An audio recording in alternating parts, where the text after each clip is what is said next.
Hey guys, welcome back. और आज हम बात करते हैं चंदों के शासन प्रशासन में। चंदों का टैक्स सिस्टम इसमें हम लोग समझेंगे। चंदों का एडमिनिस्ट्रेशन यानी कि उसके प्रशासन के बारे में हम लोग बातें करेंगे। तो किस प्रकार से चंदों का शासन प्रशासन रहा करता था। तो देखिए, चंदों का शासन व्यवस्था जो शासन प्रशासन था, एक सुव्यवस्थित पंचायती राजतंत्रात्मक प्रणाली थी। देखिए, राजतंत्रात्मक तो होगा डेफिनेटली, क्योंकि इसमें राजा ही सर्वोच्च अधिकारी होगा, समस्त भूमि का मालिक राजा ही होगा। इसके अलावा शासन प्रशासन का भी जो हेड होता है वो राजा ही होगा। न्याय व्यवस्था का भी जो सर्वोच्च हेड होगा वो राजा ही होगा। लेकिन इसमें ग्राम स्तर पर यानी कि सबसे निचला स्तर जो होता है गांव स्तर, उस ग्राम स्तर पे भी अधिकार को बांटे गए थे। यानी कि ये जो इनका जो शासन था, ये डिसेंट्रलाइजेशन ऑफ पावर था। सत्ता का विकेंद्रीकरण यहाँ पर हमको देखने को मिलता है। तो इसके लिए सबसे बेहतर जो शब्द रहेगा वो रहेगा पंचायती राजतंत्रात्मक प्रणाली। ठीक है। राजा जो होता है उसको देवतुल्य समझा जाता था, यानी कि राजा को ही भगवान के समान जो है जनता मानती थी, देवताओं के समान राजा मानती थी। और चंदों के परिवार के अलावा अगर कोई व्यक्ति, बाहर का व्यक्ति अगर राजा बनना चाहे, तो जनता इस बात को बिल्कुल बर्दाश्त नहीं करेगी।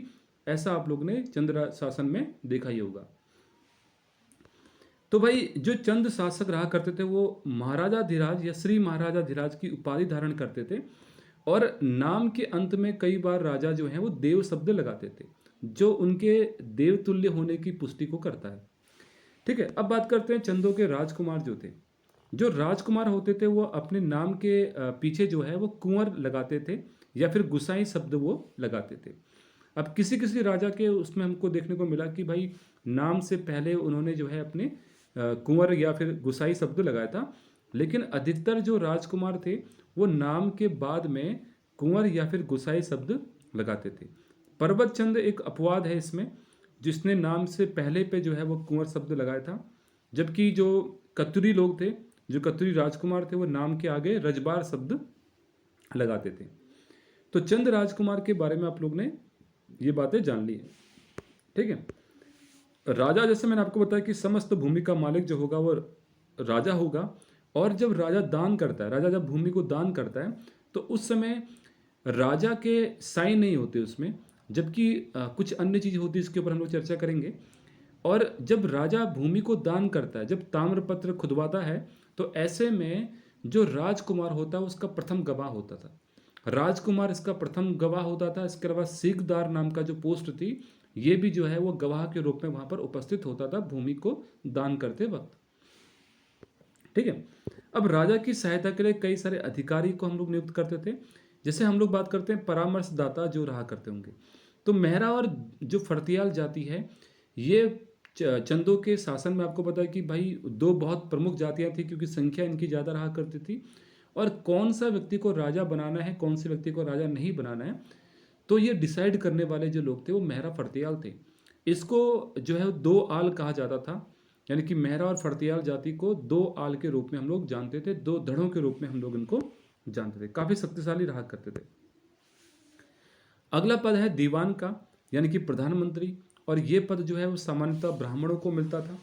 तो दीवान का पद जो होता है वो प्रायतः उसमें जोशी रहा करते थे। जैसे जय कृष्ण जोशी आपके रहा करते होंगे, शिवदेव जोशी, और इनके पुत्र जो है वो हरकदेव जोशी या फिर हर्षदेव जोशी।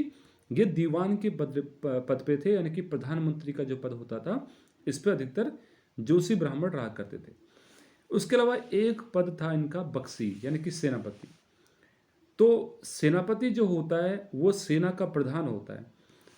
चंदों ने जहाँ जहाँ पर अपना जहाँ जहाँ पर इनकी सेना का छावनी रही, जहाँ जहाँ पर सेना का शासन रहा, तो उन क्षेत्रों पे जो बक्सी होता था, सेनापति होता था, वही वहाँ का पूरा देख रेख का काम करता था। इसके अलावा पौरी 15 बिस्वा नाम का एक पद जो है वो बनाया गया था। इस दल में, इस पौरी 15 जो जो बिस्वा पद था, इसमें ब्राह्मणों भी शामिल थे, इसमें अब्राह्मण भी शामिल थे, इसमें हर जाति के लोग शामिल हुआ करते थे। जैसे ब्राह्मण की बात मैं करूं तो इसमें ब्राह्मण में कई सारे ब्राह्मण थे, जैसे पंत उप्रेती वगैरह ब्राह्मण हुआ करते थे।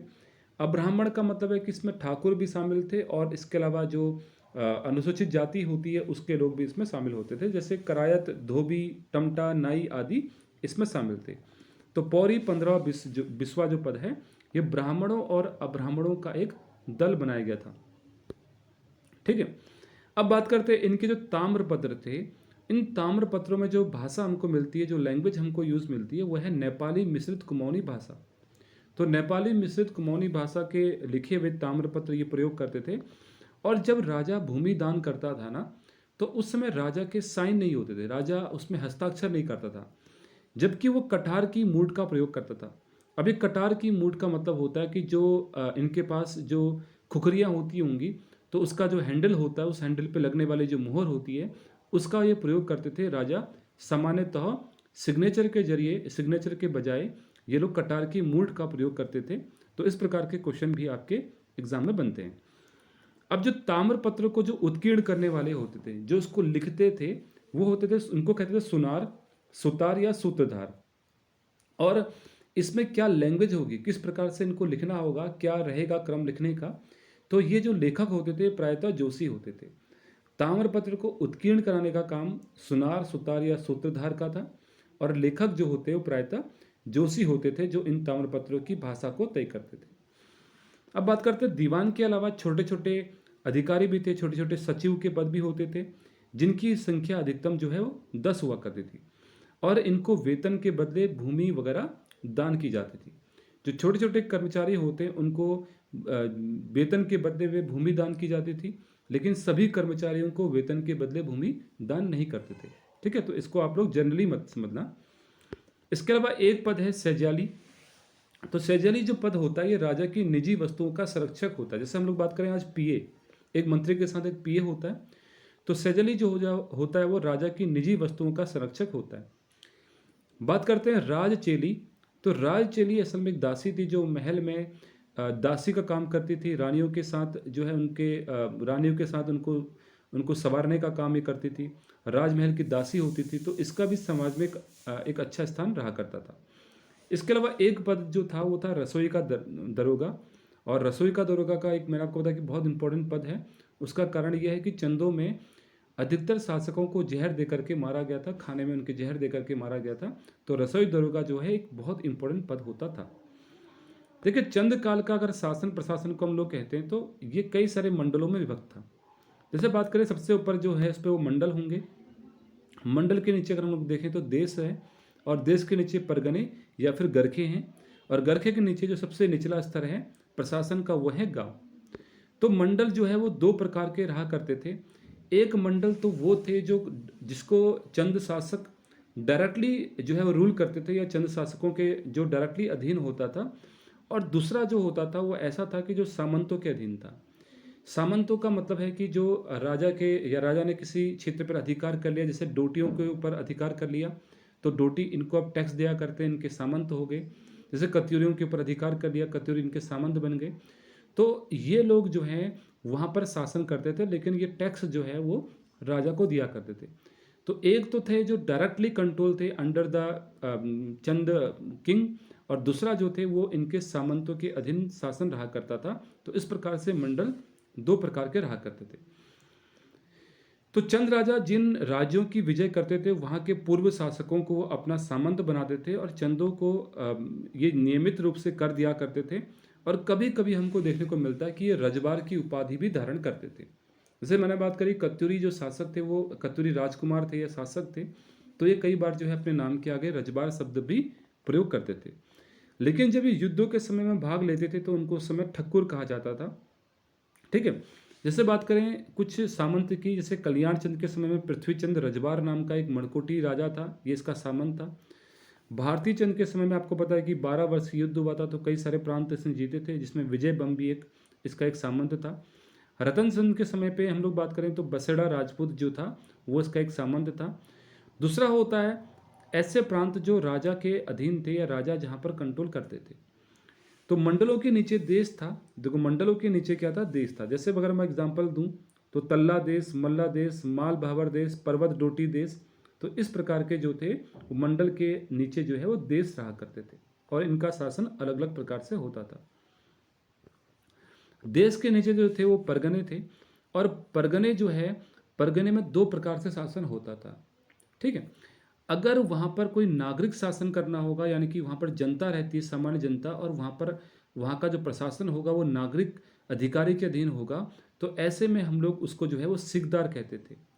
यानी कि ऐसा क्षेत्र जो डायरेक्टली जो है वो नागरिक जहाँ पर रहा करते हैं और वो नागरिक अधिकारी के अधीन रहेगा, तो उसके हेड को हम लोग सिकदार कहते थे, जैसे डीएम का पोस्ट आप लोग मानकर चल सकते हैं। दूसरा था ऐसी पोस्ट या ऐसी जगह जहाँ पर सेना का कमांडर जो है वो अधीन रहता था, जिससे हम लोग बक्सी कहते थे। जैसे अगर बात मैं करूँ तो कुछ ऐसे क्षेत्र थे जैसे तराई भाबर का इलाका है, जहाँ पर दुश्मनों के खतरे थे, यानी कि कटेहरों के, रोहिलों के आक्रमण के हमेशा खतरे होते थे। तो ऐसे प्रदेशों में जो शासन करते थे वो बक्सी होते थे, और यहाँ पर एक परमानेंट रूप से छावनियाँ स्थापित की जाती थी। तो जो इलाके सेना के अधीन होंगे तो वहाँ का कमांडर जो होगा वो बक्सी होगा, और ऐसे इलाके जहाँ पर जो नागरिक परगने या फिर नागरिक अधिकारी के अधीन होंगे उसे हम लोग सिकदार कहेंगे। तो माल क्षेत्र या तराई भाबर में प्रायतः सैनिक अफसर बक्सी की नियुक्ति की जाती थी, क्योंकि बाहरी आक्रमण के यहाँ पर काफ़ी प्रभाव होते थे। परगनों में जो नगद और अनाज के रूप में जो टैक्स मिलता था, जब मालगुजारी का प्रबंध जो होता था वो सिकदार का काम होता था। कि सिकदार का काम होता था कि भाई कितना नगद या फिर अनाज के रूप में कितनी मालगुजारी का प्रबंध करना है, कितना टैक्स सिस्टम यहाँ पर बनाना है, राजा से वार्ता करके वो इस प्रकार के टैक्स सिस्टम का यहाँ पर लागू करवाता था।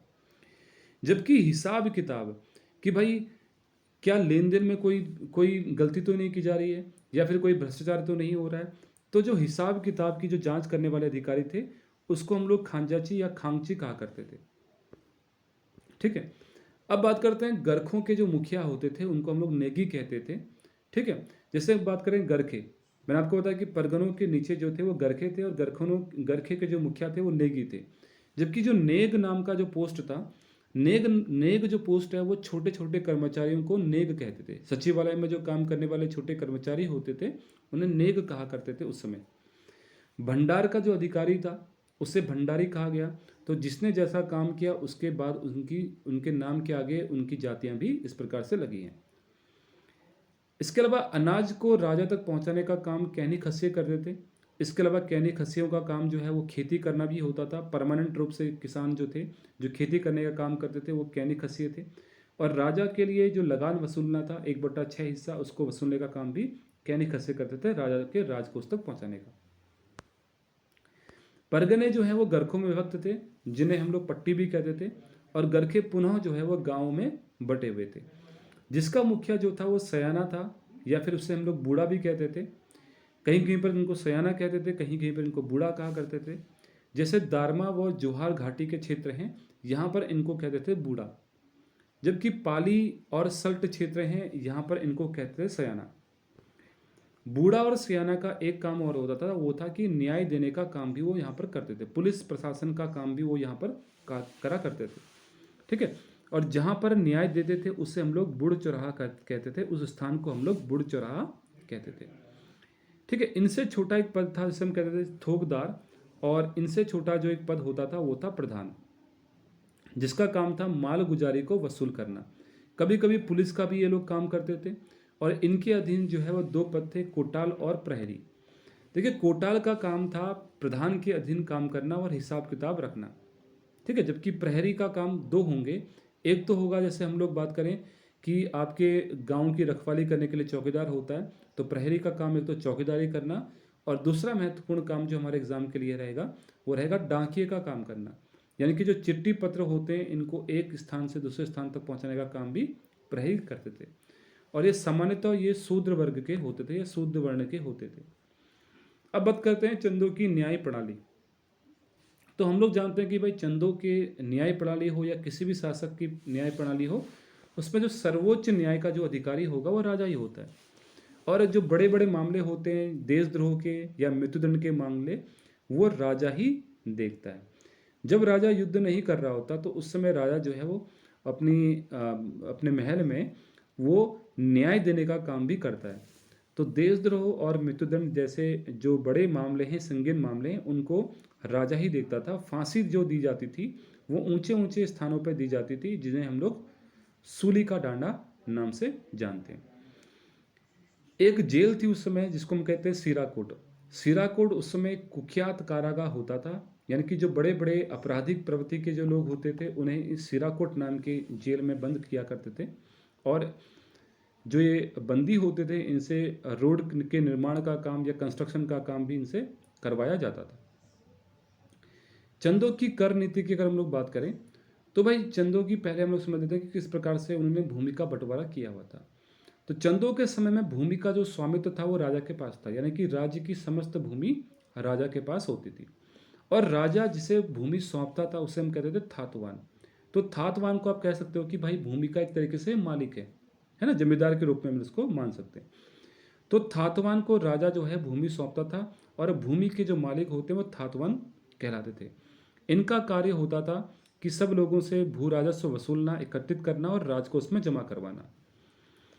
भूमि पर वास्तविक रूप से कृषि करने वाले को हम लोग कहते थे खाईकर, है ना। खाईकर का मतलब होता है सिरतान की भूमि पे, जो थातवान की भूमि पे काम करते हैं, जो खेती करते हैं, उन्हें हम कहते थे खाईकर। तो भूमि पर वास्तविक रूप से कृषि करने वाले जो बड़े बड़े कृषक होते थे या फिर बड़े बड़े जो खेती करने वाले जो लोग होते थे जिनके पास बड़े बड़े पट्टे होते थे उन्हें खाईकर कहते थे। ठीक है। और इसके अलावा सिरतान शब्द भी इनके लिए हमको मिल जाता है। ठीक है। और यह थातवान को दे देते कर। ठीक है। खाईगर मतलब होता है जमीन पर कर देने वाले अधिकारी। कैनी, मैंने आपको बताया कि कैनी जो है वो खेत में काम करने वाले दास हैं, और लेकिन ये परमानेंट दास थे, यानी कि परमानेंट खेती में काम करने वाले लोग होते थे। इसके अलावा छयोड़ा जो थे ये मोल लिए हुए, पैसों से लिए हुए घरेलू नौकर होते थे जिनको खेत में भी काम करवाया जाता था मजदूर की तरह पे, और इनको घरेलू काम के रूप में भी ये लोग यूज़ करते थे। ठीक है। अब बात करते हैं जो कर सिस्टम था इनका, वो 36 प्रकार के राजकर होते थे, इसलिए इसे 36 ही कहते थे। भूमि मापन प्रणाली की हम लोग बात करते हैं तो नाली, अधाली, जूला, मसा, बिसा, पालो, इस प्रकार के कुछ सिस्टम थे। एक नाली बराबर 200 मीटर स्क्वायर होता है। अनाज के आधार पर अगर हम इसको बांटें तो एक नाली बराबर 2 kg होता है, 20 नाली बराबर 1 एकड़। एक मसा जो होता है वो 2 kg के बराबर होता है। एक अधाली जो होता है वो 15 kg के बराबर होता है, और एक जूला 10 क्विंटल के बराबर का होता है। ठीक है।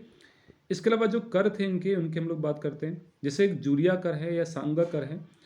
तो जब आप नदियों को पार करोगे तो नदियों को पार करते समय आप जो पुलों को प्रयोग करोगे तो उन पुलों के प्रयोग करने के कारण आपको कुछ टैक्स देना पड़ेगा, उसे हम लोग जूलिया कर या सांगा कर कहते थे। इसके अलावा एक कर था सिरती कर। तो सिरती कर जो है वो नगद के रूप में लिया जाता था, और ये प्रायतः जो माल वाला हिस्सा है वहाँ पर और जो भूटिया व्यापारी हैं उनसे वसूला जाता था नगद कर के रूप में। इसके अलावा एक कर है बैकर। तो बैकर जो है वो अनाज के रूप में वसूले जाने वाला कर है। जैसे मैंने आपको बताया कि सिरती जो है वो नगद के रूप में, तो बैकर जो है वो अनाज के रूप में वसूले जाने वाला एक कर है। रखिया कर की अगर बात करूं तो भाई अगर कोई समारोह हो, राखी समारोह हो, जनेऊ संस्कार हो, तो उसके समय पे ये रखिया कर जो है वो लिया जाता था।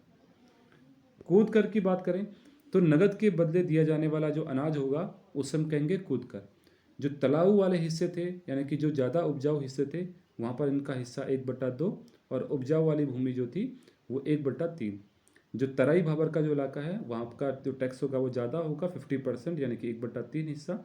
और जो उपजाऊ वाला हिस्सा है वहाँ का जो है 1/3, यानी कि 33.33% के आसपास का ये रहता था। इसके अलावा एक होता है कर भेंट कर। जो राजा व राजकुमारों को दिए जाने वाला जो कर होता है उसे हम कहते हैं भेंट कर।